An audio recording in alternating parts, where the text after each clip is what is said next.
punta de quién? Sí, le ganó San Luis a No, Mayo sí. y a... Tranquilo que iba en mayo.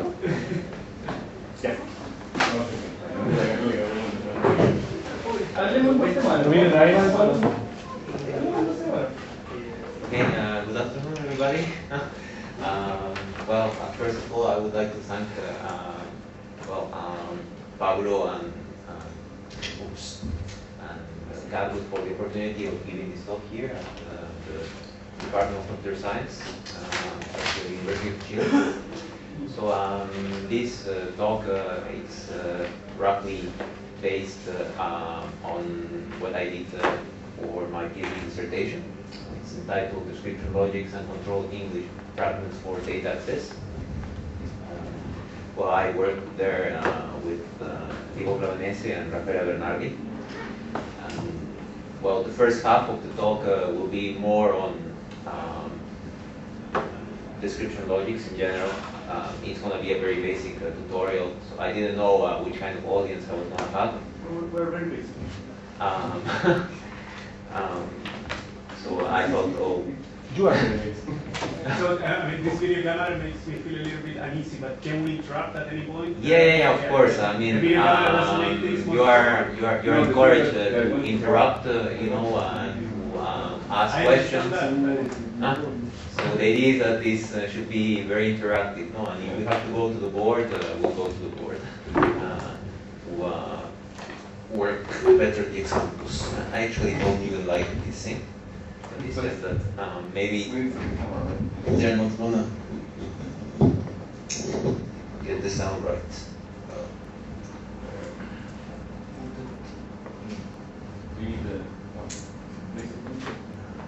My remote is in one of my pockets.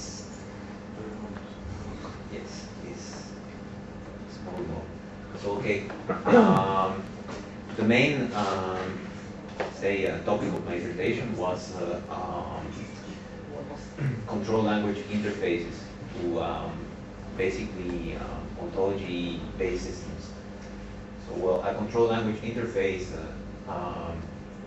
is, well, interface, a natural language interface that makes use of so-called control language, which is a fragment of a natural language that has been stripped clean of ambiguity by, say, constraining the vocabulary and the syntax of the language. And it can be polynomially translated into logic formats called the mean representations. And this translation is symbolic and can be modeled to logical means, the theory of formal semantics. This modeling is done by what people call compositional translations, and we will see later what this is. And well, more recently, they have been proposed as interface language for ontology-based data access systems. Ambiguity-free entails good processing, because as you can see, you know, the translation is polynomial and deterministic. But less is known about other combinatorial properties attached to, say, the mean representations these control languages generate. And as we shall see, computational complexity issues impact the scalability of these kind of systems. So this is a rough outline of this talk.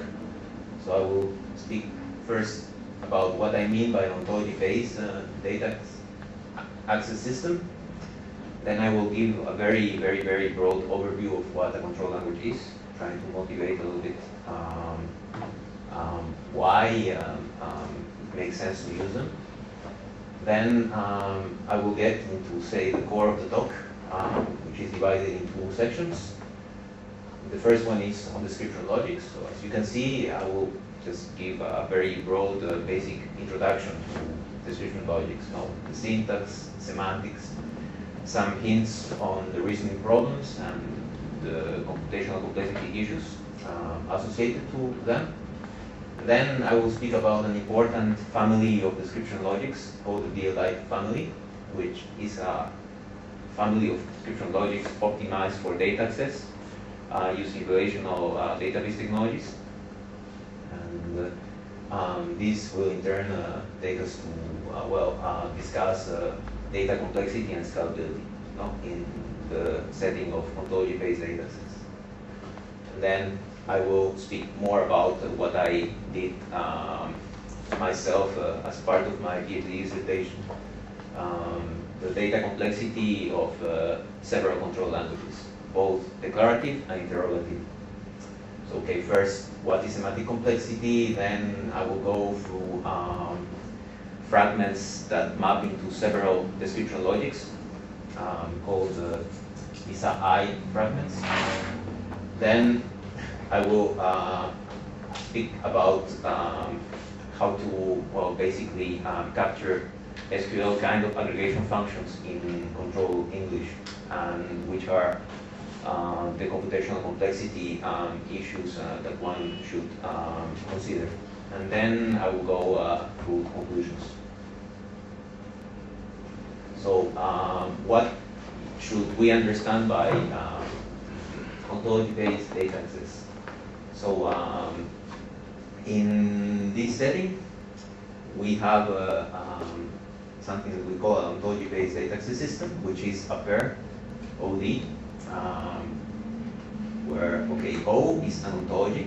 By an ontology, I understand, or we should understand, a set of axioms, logical axioms, characterizing, say, a domain, structuring a domain, and it can come in different flavors and in different syntaxes. One of them is, for instance, standard conceptual modeling languages. In this case, we have an entity relationship diagram. And, a database here is just a relational database. Okay, the idea is that we want to add a control language interface on top of this. Querying works in the following way. The queries are expanded with respect to the ontology. These expanded queries and they're shipped to the backend relational database, evaluated on the database, and answer tuples are returned. This, as you will see, works under the it's a way of intuitively speaking about the so-called certain answers for say knowledge bases and incomplete databases. And okay, some people just ask themselves, is it possible to add a control language front end to such a system? And why do we want to add a control language interface to the system? Well, because okay, in some cases the end user might be somehow some kind of casual user, or some guy who is not very knowledgeable in logic. And I don't know, think of, say, I don't know, a doctor or a biologist. A doctor or a biologist, who's like working with some biomedical ontology and trying to query information about proteins or whatever, and who has to do it using description logics and so on and so forth. So you have to think a lot about the interface.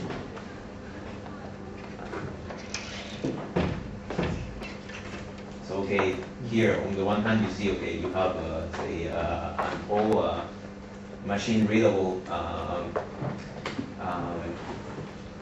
assertion, an inclusion assertion, which corresponds to this assertion here in description logic. And down here, I don't have a master pointer, that would be a control English sentence that translates compositionally into this assertion. And okay, the idea is that for, say, a casual user, it's the natural language declarative sentence, the thing that is more understandable. And the point is that even though it's a natural language sentence, since it's ambiguity free, and since you have this compositional translation, it is as ambiguous as description logic. It's somehow something like a formal language that we have tailored from some natural language like English, by restricted. And okay, many people, as you can see, have followed this idea, and they have proposed a certain number of systems for, say, providing natural language front ends to information systems, and also for ontology authoring. The best known are perhaps the first two, ACE and ACE-O, attempt to control English and attempt to control English-O, which is the subset that maps into the W3C O standard, the web ontology language. I guess everybody here is familiar with it. There's a very nice online demo of this control language, just to give you a flavor. So this is the web interface of the system they have. The idea is that these sentences they get translated into first-order logic axioms, as well as say the questions. In this case, So sorry, this is the language that you use for writing the action section, right? Yes. I mean, you can use. This is like the prototypical example, so to speak, because it's the most rich and the one behind which there has been more research. I mean, this is a project that has been ongoing for more than 15 years. And in general, it maps into first-order logic. It can capture all of first-order logic, but there are fragments that have been tailored for other purposes. Just click here and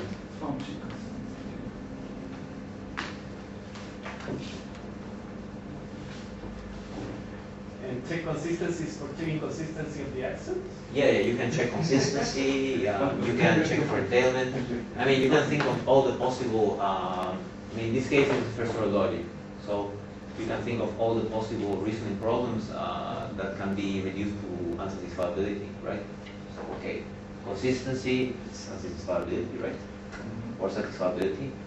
Then entailment, you can reduce it to unsatisfiability. And also, okay, re-answering, it's a kind of entailment. And proof gives you a proof of the fact that this is entailed by the axon? There should be. Sorry, what are the parameters there? Sorry, but in this case, what is the answer? In this case, it's subset 1. What is what you get as an answer? What is that there? Okay. No, that's the following minimum subset of the actions that answer the query. And what is the answer to the query in the system? Is somebody who is a human? Yes, the answer is yes. What is the I can't say. Yes, is there somebody who is a... answer the queries? Yes. Yes. Okay. And the subset, it tells you which, because this is implied by the first and the last axioms only. So okay, the point is that here they don't, so they will answer, so if they give you a minimal subset, then you should understand that the answer is yes. Okay. It's implicit. Okay. And they So give you the minimal, set of axioms that entail the yes answer, so to speak. Okay. This is Boolean query. Sorry, what I'm not reading the parameters say something right there. Parameters where? Do you mean In yellow. Oh, you said parameter. where? Yes. In the No, yellow below, box? yellow Yellow. box. Yellow. That one. Yeah, the third line. Parameter. Oh, I think those are these are the parameters they entered in their automated reasoning. Oh. They use some theorem prover. I think in this case for first-order logic they use something that is called Sachmo. In any case, that Which I'm go not to familiar the with. user. I mean, if you're familiar with Sachmo, with this theorem prover, then you will understand what these parameters mean. Got They just, this is is what the standard output gives out, and they just display it. One can have a lot of fun on weekends doing this. Well, it can be practical when you Yeah, have a lot of things. yeah. When you want to enter a lot of No, apps. and I think it's practical to teach the students, and I like Yeah, it. it's a nice example. It's a nice tool actually. Yeah, for students actually. Like for reasoning actually, we want to show students like reasoning tool. It's a nice one. I think they also use it for that. And it's only first order logic, or you can go further? No, it stops at first order logic because first order logic is undecidable. No, Okay, yeah, but, already. yeah. What it allows you to do? I mean, can you do some kind of recursion or? No, it's first order logic. Let me think.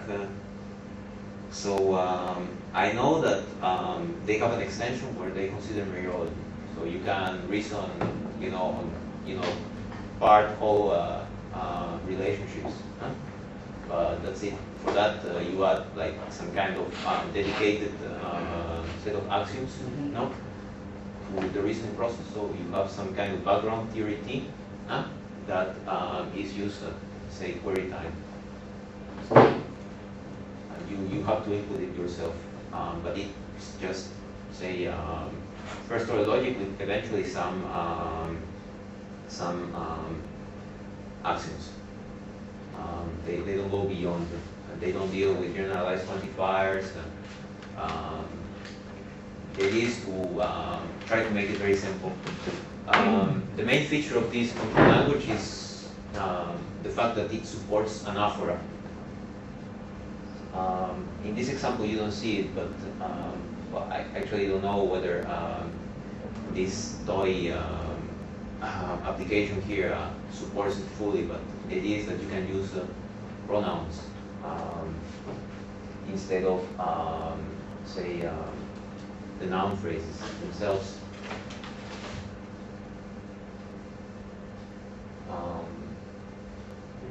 In this case,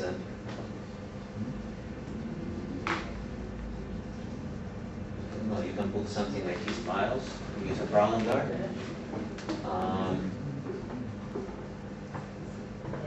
Let's see, because I don't know whether it's going to generate a lexicon.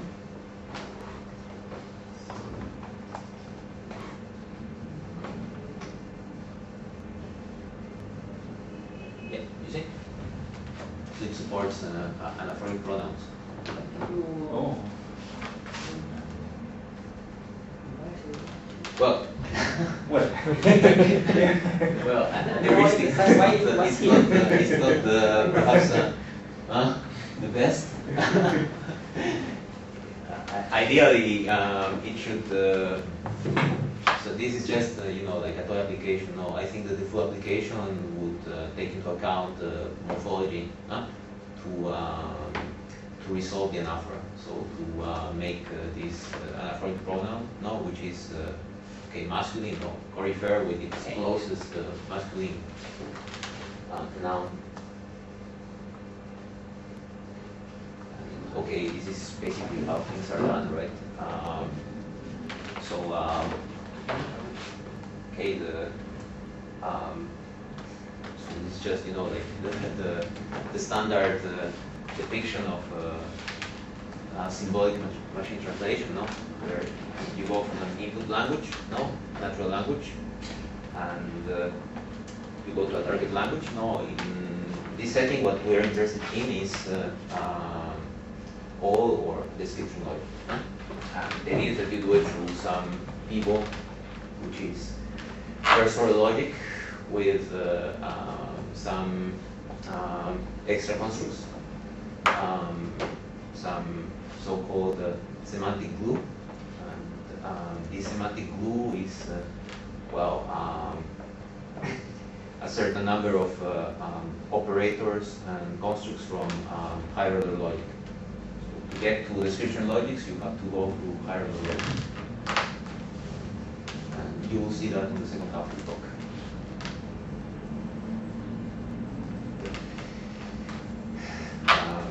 Obviously, since what you get in the end is a logic fragment, and since, say, in a way, you can basically associate not to each control language utterance logic formula, and conversely, since a control language expresses, so to speak, a fragment of logic, one can ask which is the computational complexity of such a control language. So how difficult is it to reason with it?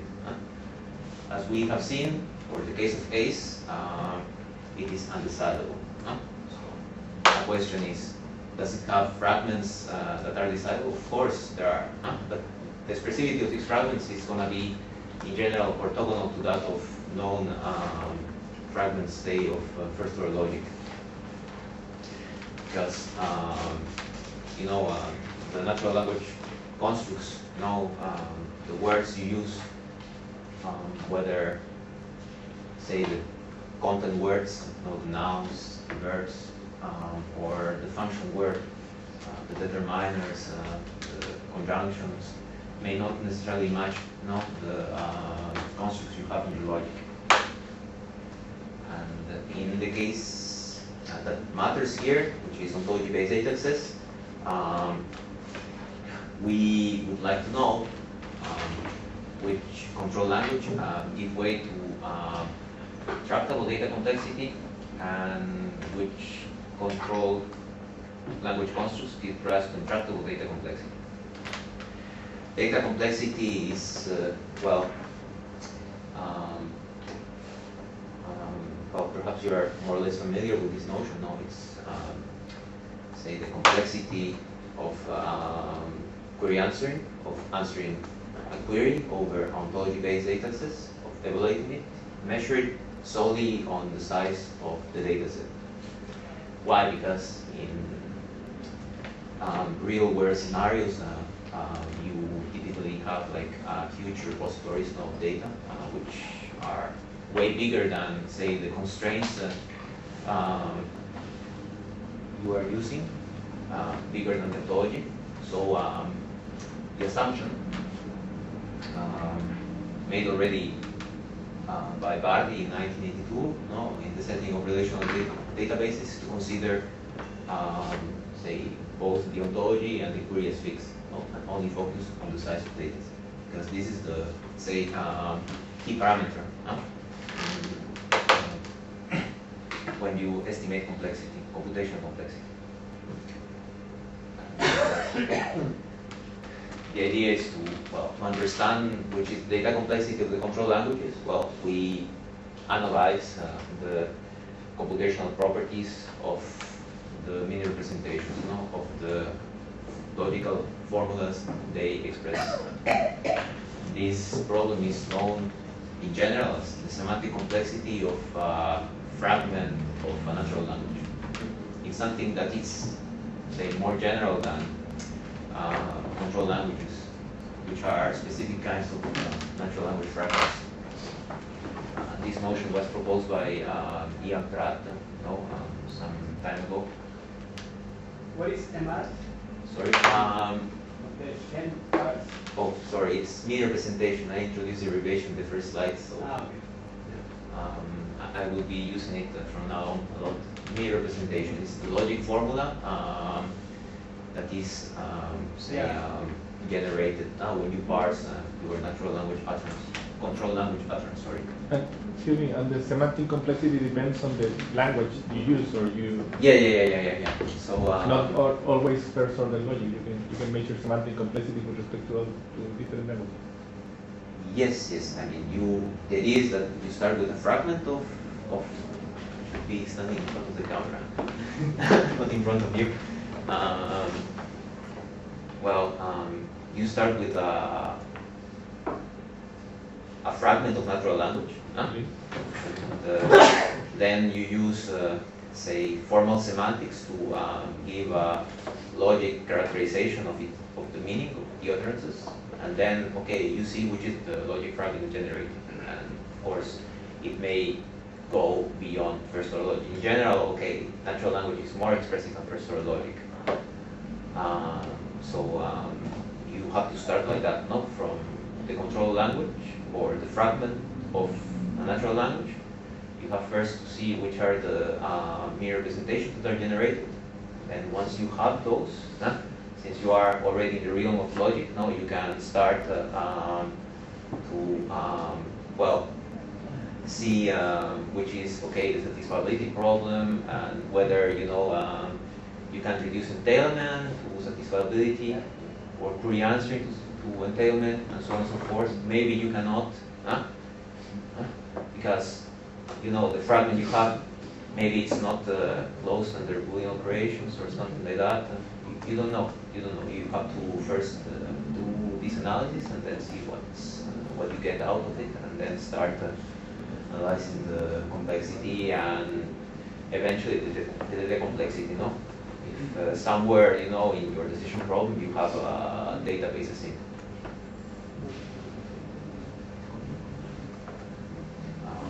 Any other question? No?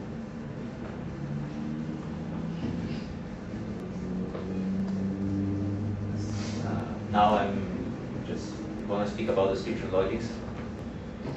Just one question. Yes. Is control language have been used in software specification?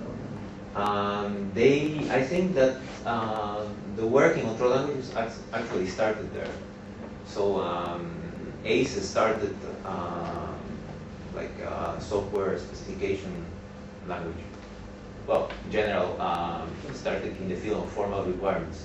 So they wanted to be able to author, system requirements like directly, So instead of having, say, an engineer, to try to find out and sort out what these specifications are, to let the decider do it by himself, to enter, to type in his specifications, and then, okay, you would eventually get automatically, say, a conceptual model. But then, it diverged because, they realized that they could find many other applications to it. Some people have still,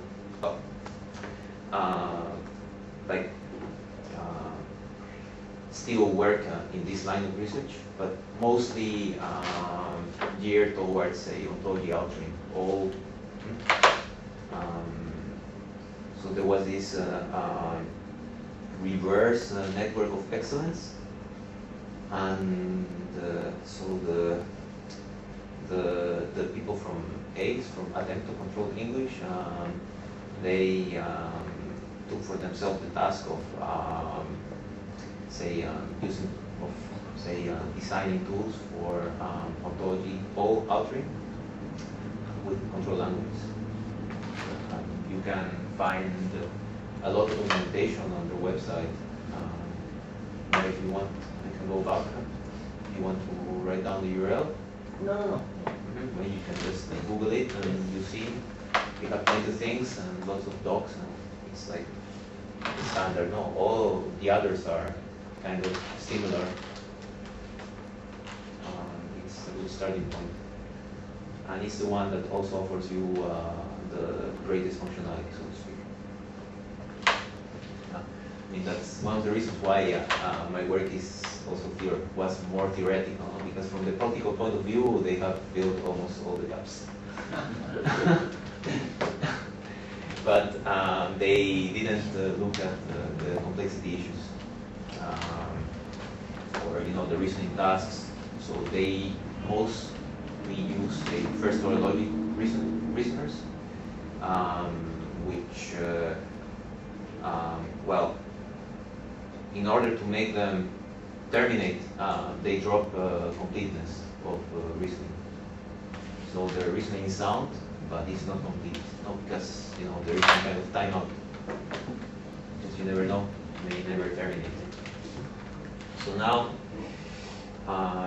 since I'm gonna speak later about control languages that map into description logic constructs, I will give you very, very, very, very, very basic, broad overview of what description logics are. So to start with, description logics stem from some old knowledge representation formalisms from the 1970s, such as semantic networks and frame systems. And they assumed their current form in the late 80s, and influenced the W3C whole standard. As you may know, all at least 1.1. Okay, it has like 3 variants, right? You have O full, you have ODL, and then you have O light. And in the case of the latter two, they correspond to description logics, very expressive description logics. The first guy it's Stroik. Data values. In the latter case, O light shift to data values. What I'm trying to say is that they underpin, formally the whole ontology language that is so used nowadays. They are logics designed to represent and reason abstracted knowledge. The idea is that the domain the domain of interest is represented as a collection of objects or individuals, so to speak, and they are structured into concepts that denote set of objects and roles that denote binary relationships on objects. And knowledge is predicated with assertions, which are some kind of logical axioms. An important feature is that they can be considered decidable fragments of first-order logic. In general, sorry? Why? Well, because in most cases you are dealing with fragments of the two-variable fragment of first-order logic, But you have unguarded variables. counting quantifiers. Okay, you have variables over sets and over relations, yes? You will see a syntax. There are no variables here. So that's the idea is that you use them as some kind of object-oriented syntax. So you have objects, and these concepts, they are like classes, and then you have roles. Yeah, when you relationships into first order logic, well, the basic fragments are included in first order logic with variables. When you put things like at least n or at most n, then you are not translated into a full. So then it's still decidable, but let's say.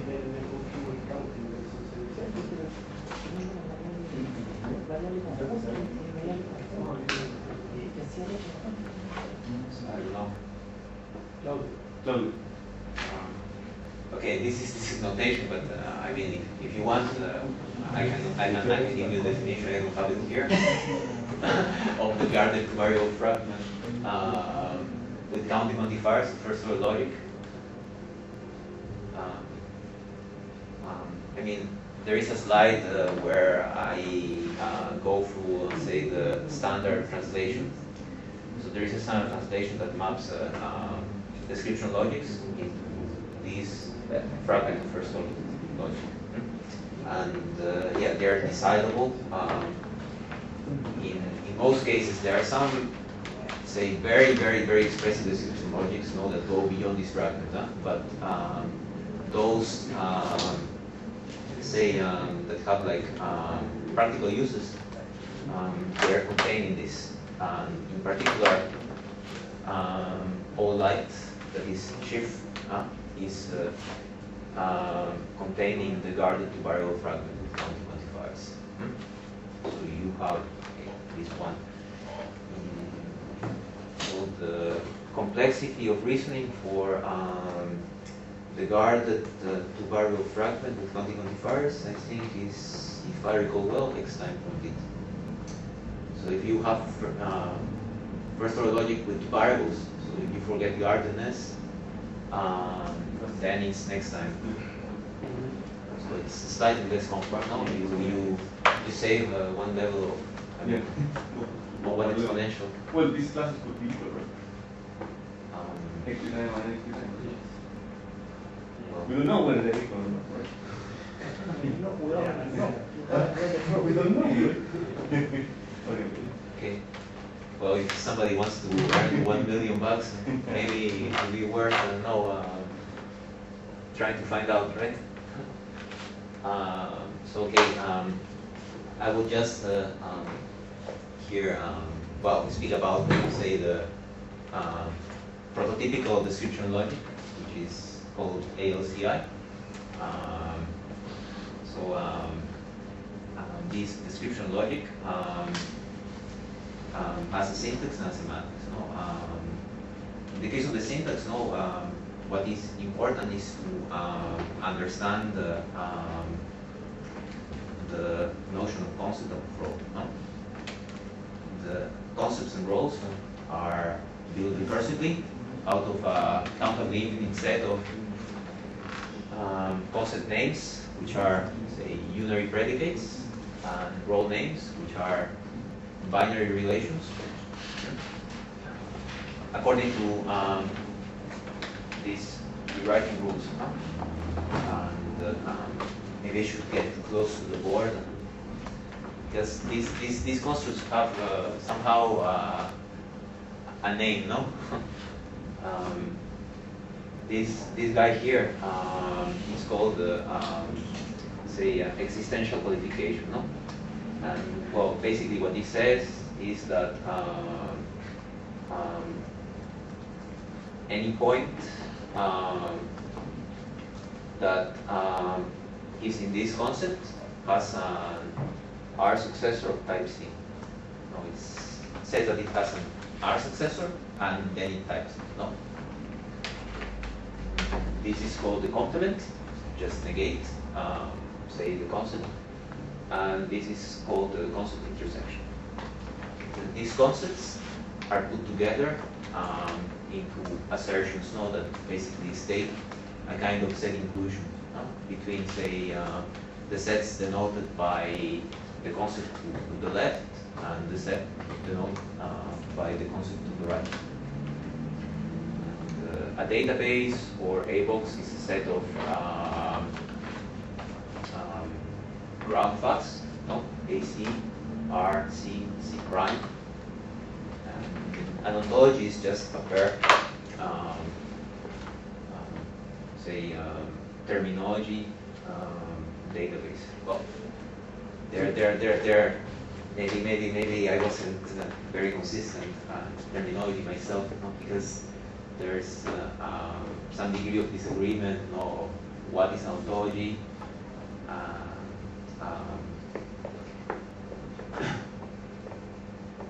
You know, the people from, say, they call ontology the pair OD. And the people who are more into, say, artificial intelligence, they call this a knowledge base, and they consider terminology the ontology.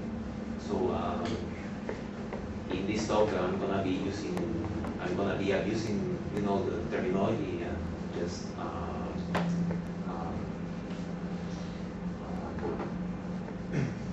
without, say, well, just leaving the context not to disambiguate, not included users. Yes. So in the A box, in this case, you can just include concept names. You cannot include concepts. Okay. So it's like a relational database in this case. Yes. I mean, you can also do it. Huh? So that's Yeah, in the A box, yeah. We can talk about the concept. Yeah, you could say the concept C, Yeah. something, Yeah. you will try to pass And the and concept. It's like at the end, the A box. Yeah, in this case, yeah, it's going to be just well, yeah, it'll be like actually it's a relational atomic database, actually. member Yes, concept. atomic concept, yeah. So you can represent it as a relational database. But what I'm saying is that you can say like woman, for example. You can say not woman C. You can write this in the A box, right? In some case, that's a different thing, right? In this case, no. In this. well, not in this definition. You can also consider that. No, if I remember well, so it makes the reasoning harder. No, probably, yeah. We just like trying to understand whether. So the A in this case, the concept. There are many different ways in which you can Yeah. define description logics. Okay. Many alternative ways. So this is I just chose the simplest. So It's- the A box, It's a relational I database. understood Okay, relates objects to the schema or objects to predicates. Well, The ABOX. yeah, but concept names and role names. So you can say woman A. You can say something like that. You cannot say not woman A, right? Yeah, exactly. Okay. Yeah. So okay, the assertions they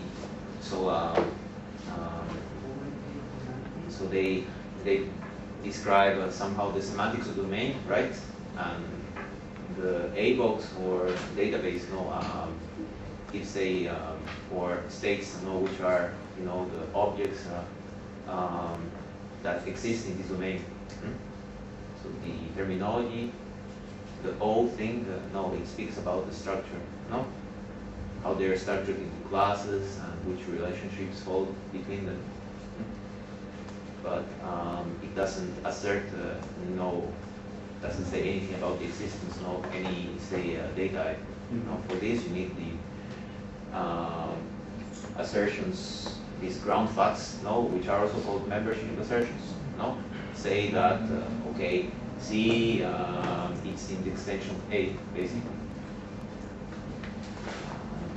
It's like okay, a logic database, more or less. And the semantics is okay, given in terms of first-order logic interpretations. So constants are interpreted as point of the domain.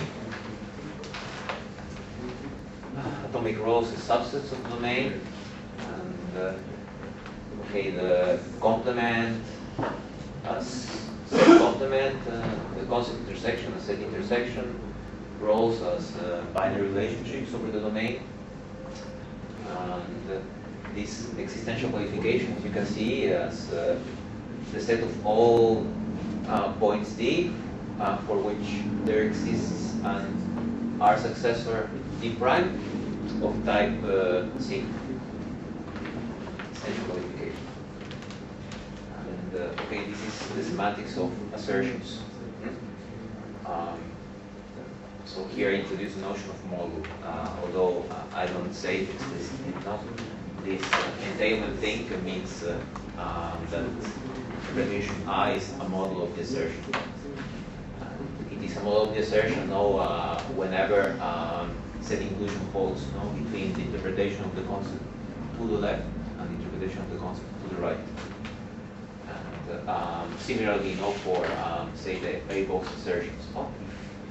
If say C is in the notation of A, then I is a model of the membership assertion AC. And okay, as you can see, something like a logical theory. So obviously, we will say that interpretation I is a model of the ontology of the pair OD, if and only if it is a model of the terminology and of the ABOX.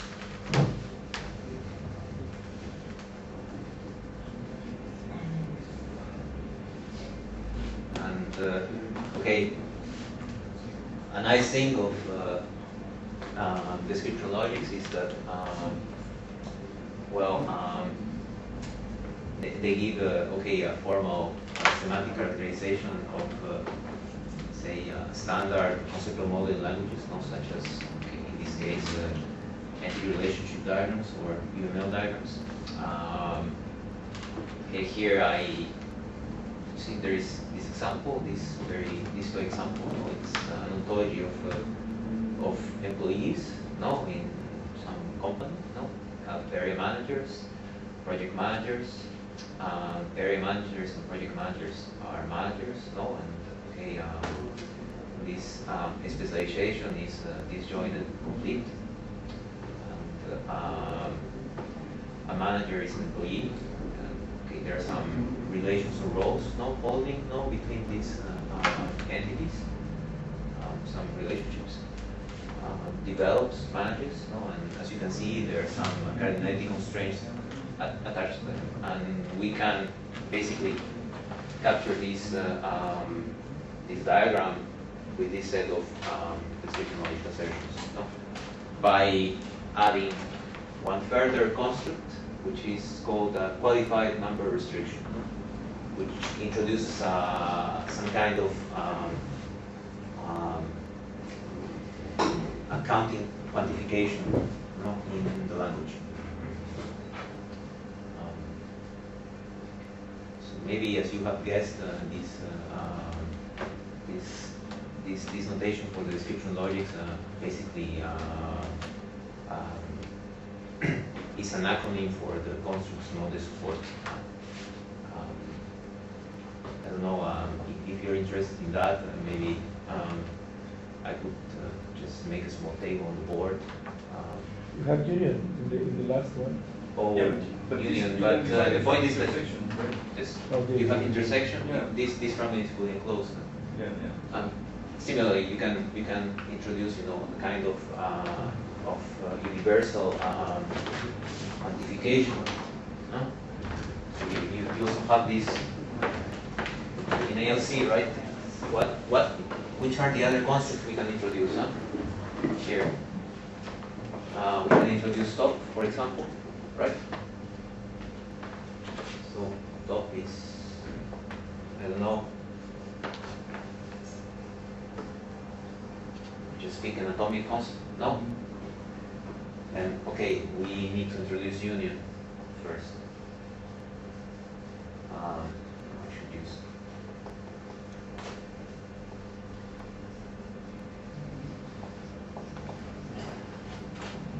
So you just use the Morgan, no? And you define union, and then with union and an arbitrary atomic constant, you can define top. Then you can define bottom.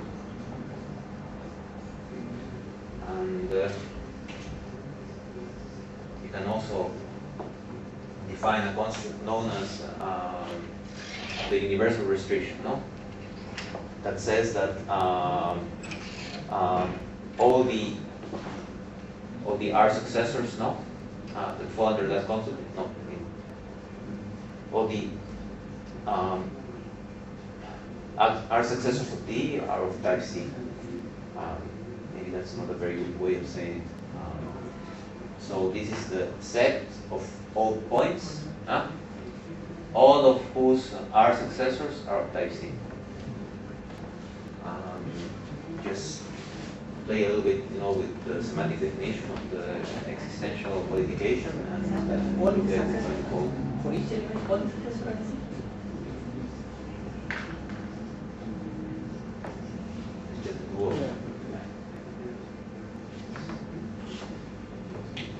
So you don't have equality in these languages, right? You cannot say that these two, for example, all constants are different. Same as. Well, same as Yes, you can say it. You can say that. You need to have, I mean, for that you have to extend the language a little bit more. So,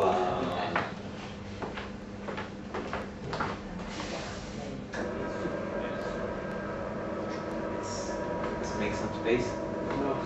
Great, great.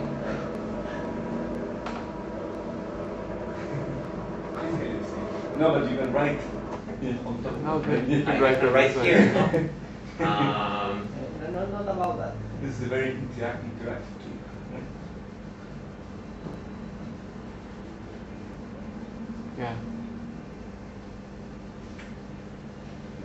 So I need to add a further construct for that, to be able to say that two concepts But are that's a identical different. or not.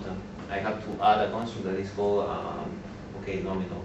Yeah, but this, sorry, this is a set of constants?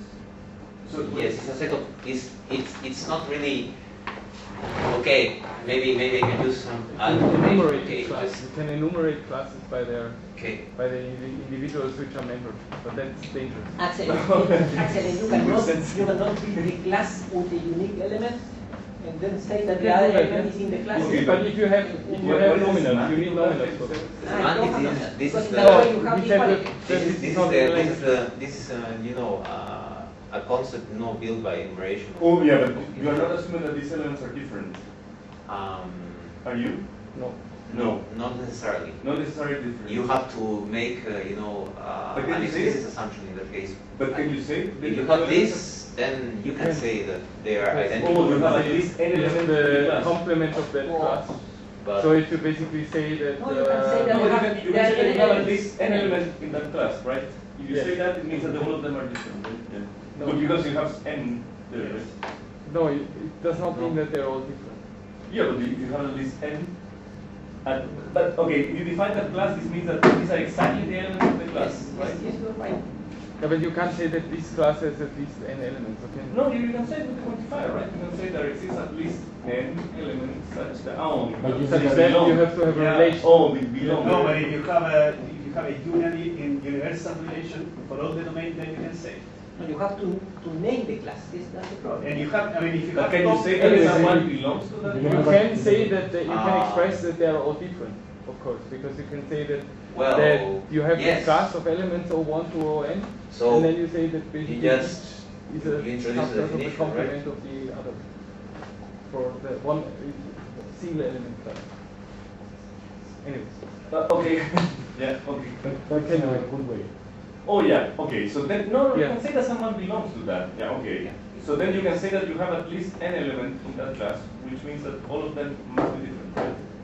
That's the way to say that all of them are different. well, I mean, in this case, you're saying that they're, yes. You can say that they're all. Not really. Why not? Oh, you need the role. That's the problem. Yeah, but you can say that they're all different by basically just Okay. taking the classes of the single elements Okay. and say basically that each of these single element class is a subclass of the complement of the other. Oh, Right? okay. So you can basically say that, or you can encode by the nominals. You can encode single element classes, and then you can say that these single element classes are disjoint, which So you means say that like the elements are C, disjoint. it's a subset of the negation of Of C the- prime, which means that C must be different from Yes. C prime. Okay. You just consider like singletons. Very natural. Okay. Just say that they are variables different. Yeah. It's very natural.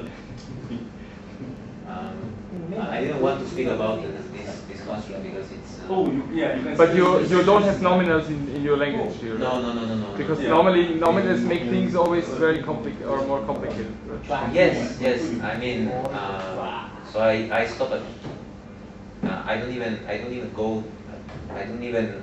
reach chic.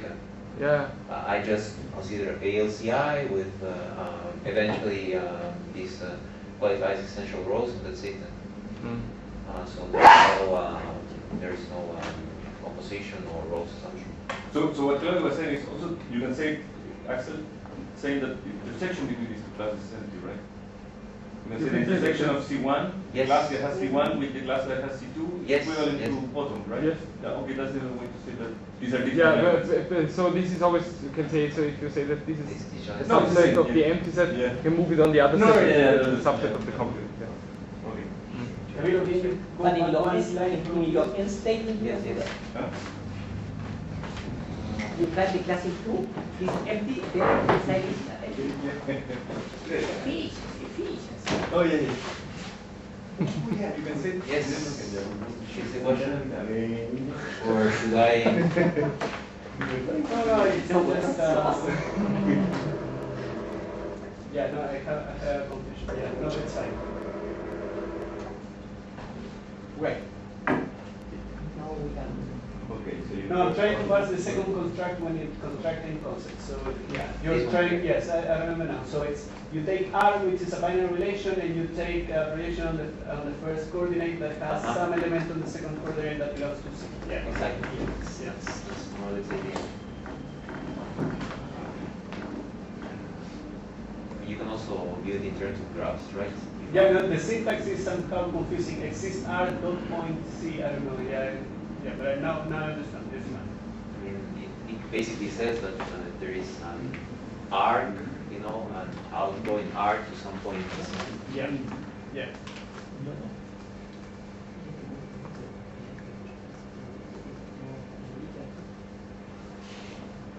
No, then I.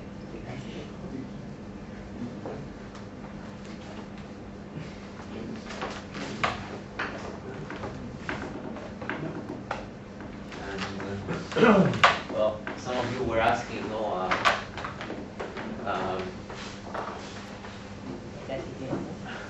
why is it that one can claim that description logics are fragments of first-order logic? That is because there is something that is, known in the literature as the canonical translation, that is defined in this way. No, that maps the concepts. We have simplest part into first-order logic formulas in the two-variable fragment of first-order logic. No? Formulas with one free variable. For instance, here, atomic concepts are mapped into, say, unary predicates, no open formula, with free variable x, and the qualified existential here is mapping on this formula that, as you can see, is a two-variable guarded formula. This atom here is a guard because basically all the free variables that occur in this C are contained by this atom here. And the only free variable that you're going to be finding here is y, and r is going to be, say, a binary predicate over variables x and y. So it's guarded. And this qualified number restriction now introduces, as you can see, a counting quantifier that says that there exists at most k individuals y such that this condition holds. Can you explain me the first definition there? The first I don't definition? understand it. Oh, then I should go Wow. back here to this guy here. Okay. The idea is that these brand relations can be inverted by this operator here, Yeah. the R mine. Basically, that's it inverts say, the order of the points. Go back to in the the definition. relation. No? So you are saying that the definition says that there is an instance? Which one? This one here? No, the definition in the slide where we are. No. The point is the definition has to.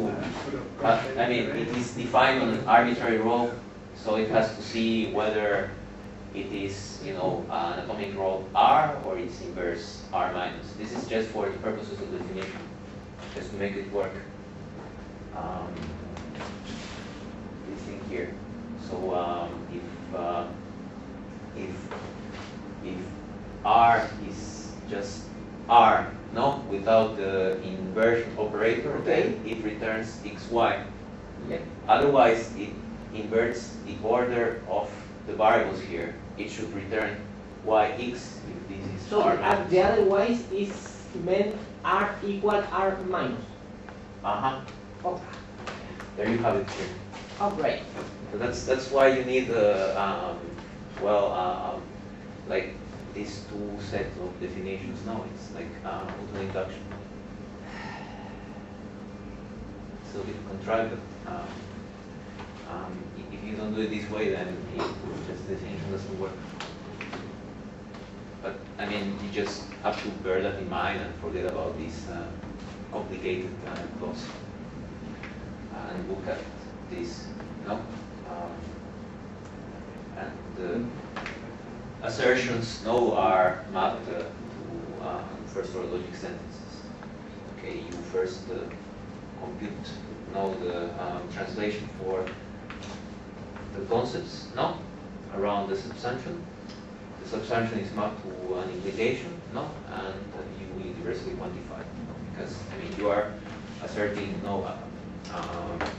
a set inclusion, right?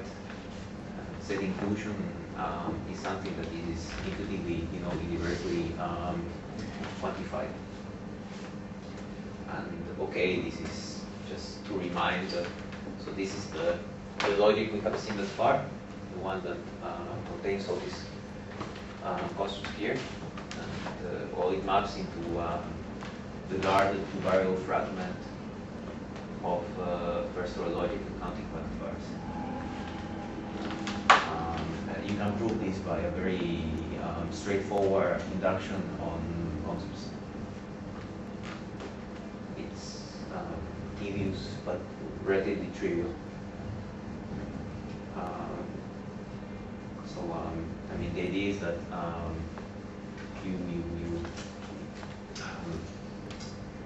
what would be, well, you basically preserve somehow the instances of the concepts. So if D is instance of C, then you know, if you ground, say, the open formula by D, well, you will be preserving truth, so to speak.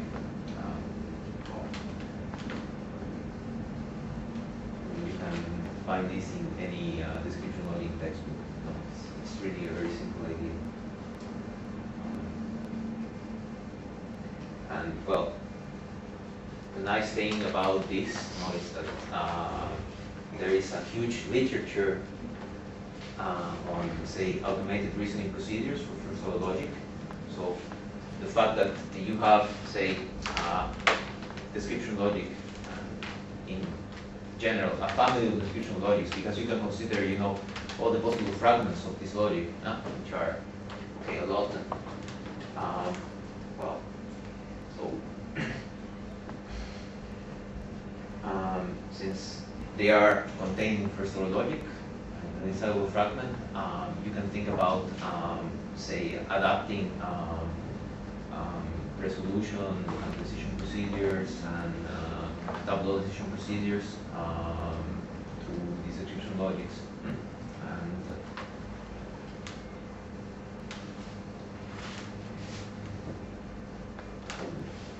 this with the purpose of dealing with, say, the core description logic reasoning problems. So maybe I should motivate these reasoning problems a little bit.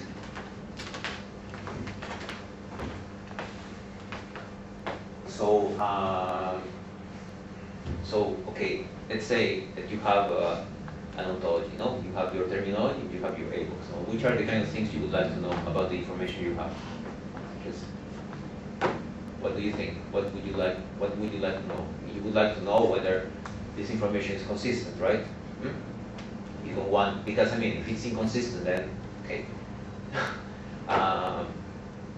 you know, everything is true, so to speak. It's meaningless. This is the first, say, reasoning problem you have to deal with. The consistency or satisfiability of your ontology. Another one is, say, whether, you know, the information stored, say at the intentional level, is redundant, or whether one can, say, expand it in some way, and say enrich, your terminology in such a way, by basically looking at the logical consequences of the assertions of the logical axioms that you have, that computing, say, the closure, and the entailment of such axioms. This problem is known as the concept inclusion or subsumption problem, and it is stated thus. Then another thing is you want to know whether a given concept is empty, whether there are some points that satisfy it. And this problem is known as concept satisfiability problem. Another one, even more important, this one, but okay, kind of closely linked to it, is the one known as instance checking, where you want to know whether an object C, falls under a concept C. Whether you can classify it, in a certain way, given the constraints in the terminology. I don't know. It's like very answered, right? Yes, You yes, can it's, give us it's, query a, answering, right? it's a simple way of query answering. Yeah, yeah. In query answering, you probably have like a free variable or something like that. You want to know all the x such that all d satisfies c of x. Or something like Yeah, that. actually, I mean, if you have query answering, then you will see. I'm going to speak about that later. Huh? This thing here can be more expressive. This is a concept, no, build following the syntax that I presented, Yeah. huh? But it's not, you know, a query, you know, say like a relational model. It can be an arbitrary first-order logic formula. No, in this case, no. It's just this GF thingy. Is this?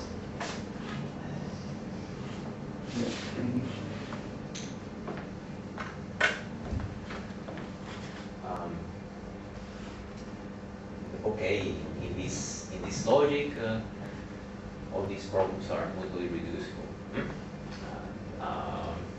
which means that in general, when you consider O, D, and C as inputs, you get X time completeness of reasoning. I mean, this is the computational complexity of problem number 1. Since they are all equivalent, okay, they are all the same. So Of course, data complexity will be much simpler. So ALCI is the first logic, right? The one Yeah, without- here there is a small typo. I should, Oh, okay. you know, see. Oh, the Q. Okay, this is the name that I had here, right? Okay. Okay.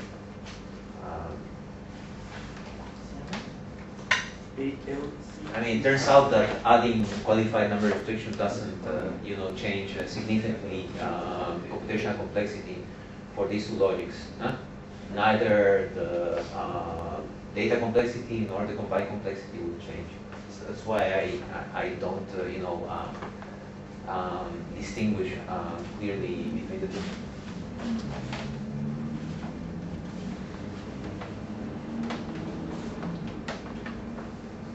Any other questions here? So as you know, that's a follow-up to the question I said. Okay, instance checking can be seen as some kind of simple case of query answering, which in turn, in the case, say, of ontology-based data systems and of knowledge bases,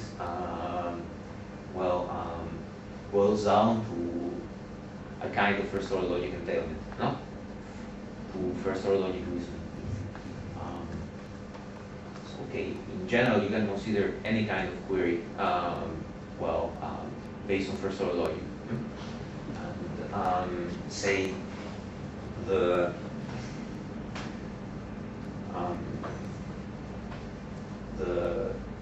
standard, at least in the case of ontology-based data access, where you want to query a relational database, is conjunctive queries or units of conjunctive queries. No? Conjunctive queries over the vocabulary of The roles, and concepts, and can you mention concepts as a add-ons in the conjunctive query? Yes. You mean atomic concepts? Can I say something like exist an x such that C of x? Where C is no, atomic concepts no. I'm talking about concepts. Yes, yes, you can put it in the query. Yes. Oh, okay. So the idea is that you start. Okay, it's the signature of this query language. No, should coincide with the signature of your ontology. So it will be built using the roles and the role names and the concept names. No, of your ontology. But then, okay, you will be using different constructors because this is first-order logic, no positive first-order logic formula. No? So, just to confirm, you have two basic things in the data, right? In the data, you can say that something belongs to an A or that a pair belongs to an ad. That is a rule. And that you can mention in the query, in the query. But can you mention that something belongs to a concept? The concept can be formed with a more expressive plurilanguage, right? I mean, like, there exists an X such that not A of X, for instance. Okay. If I can say this in the query. In the conjunctive query. No. I mean, No, because it's conjectured over what, right? Over the vocabulary of atomic roles and... Atomic roles, Oh, yes. yeah. Atomic roles. Okay. Atomic Or roles. the base vocabulary. Yeah. Yes, of the signature. Of the data. Yes, of the schema, so to speak. Yeah. Of the schema. So with this language, you cannot check whether the concept is empty, for instance. An arbitrary concept? No. No. Unless your ontology language has no negation, then you cannot. So if there is negation, then no, because of the case you mentioned. Okay. So this is just select project join SQL query, no? First order logic, a positive existential formula. And it has a certain number of properties.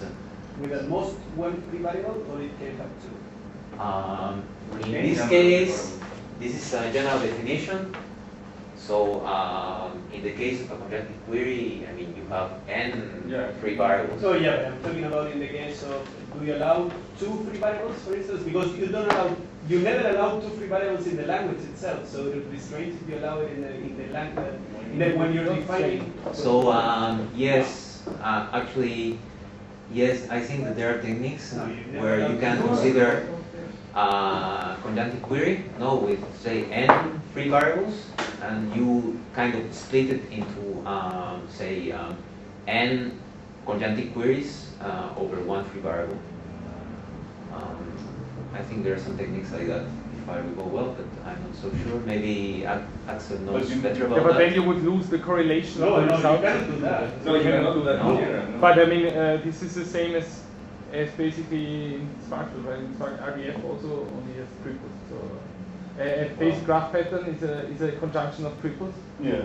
And the results of a select query You can have do it, arbitrary many arbitrary Yeah, you cannot take a conjunctive query with n free variables and split it in a number of conjunctive queries with one free variable. No, you It can't. has to, in general, you can. No, you lose correlation. No, Yeah, you you have lose to know which correlation. pairs. Yeah, you're not correlation. No, You cannot, yes. like P of x, y, you There cannot must split be- it into several queries with one No, variable, right? no. So they have to satisfy the forest shape condition for that, right?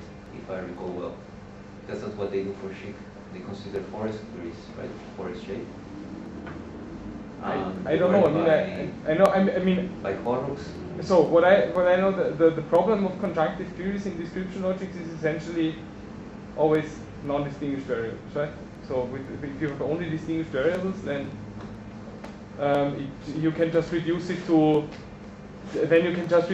instance checking on the different constructs of the query, and then you do a normal join. So Yes. basically you create tables and then you do a normal join, because you have but if as soon as you have non-distinguished variables, then you basically, the problems you run into is that you have to you have some existentials in the body, which you're not interested in the result, but these kind of non-named individuals which are there existentially by some of the axioms would need to be considered to get the answers for the conjunctive query, and that makes conjunctive query answering in description logics hard.